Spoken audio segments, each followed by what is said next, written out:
System के अंदर के लोग इन्वॉल्व हैं। जिन्होंने ये पेपर खरीदा उन अमीरों को सजा मिले। हमारे देश में लाखों बच्चे डॉक्टर बनने का सपना देखते हैं, लेकिन सवाल ये है, क्या उनका मुकाबला सिर्फ सवालों से है या पूरे सिस्टम से?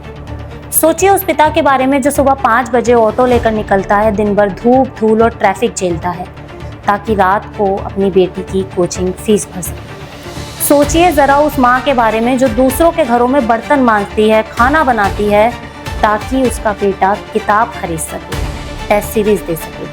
और फिर सोचिए उस लड़की के बारे में जो घर वालों से लड़कर, समाज की बातों को सहकर बस इसलिए पढ़ रही है क्योंकि उसे पता है अगर इस बार परीक्षा नहीं निकली तो शायद अगली बार उसके हाथों में किताब नहीं बल्कि शादी का कार्ड होगा।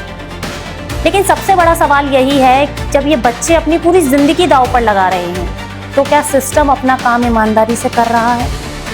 नीट और मेडिकल एंट्रेंस जैसी परीक्षाएं सिर्फ एग्जाम नहीं होती बल्कि एक इमोशन होती है उन परिवारों की उम्मीदों के लिए जो अपनी भूख मारकर बच्चों का भविष्य बनाते हैं। जब एक पेपर लीक होता है तो सिर्फ एक क्वेश्चन पेपर बाहर नहीं आता बल्कि बाहर आता है सिस्टम का करप्ट चेहरा। भारत में मेडिकल एंट्रेंस परीक्षा विवाद कोई नया नहीं है। हम सब जानते हैं, पहले 2015, फिर 2018, फिर 2019, फिर 2024 और अब देखिए 2026।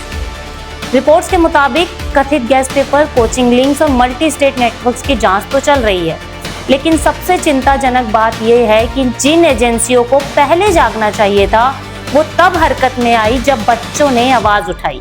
कवि उदय भानु हंस की पंक्तियां इस पूरे दौर पर जैसे आईना रखती हैं। वो कहते हैं कि मन में सपने अगर नहीं होते हम कभी चांद पर नहीं होते, सिर्फ जंगल में ढूंढते क्यों हो, भेड़िए अब किधर नहीं होते। हो सकता है ये शब्द कुछ कठोर लगे, लेकिन जो किसी के सपनों को नष्ट करे, जो किसी के बच्चे की मेहनत, किसी माता पिता के संघर्ष और किसी की जिंदगी का भविष्य बर्बाद कर दे, उसे भेड़िया कहलाना गलत नहीं होगा।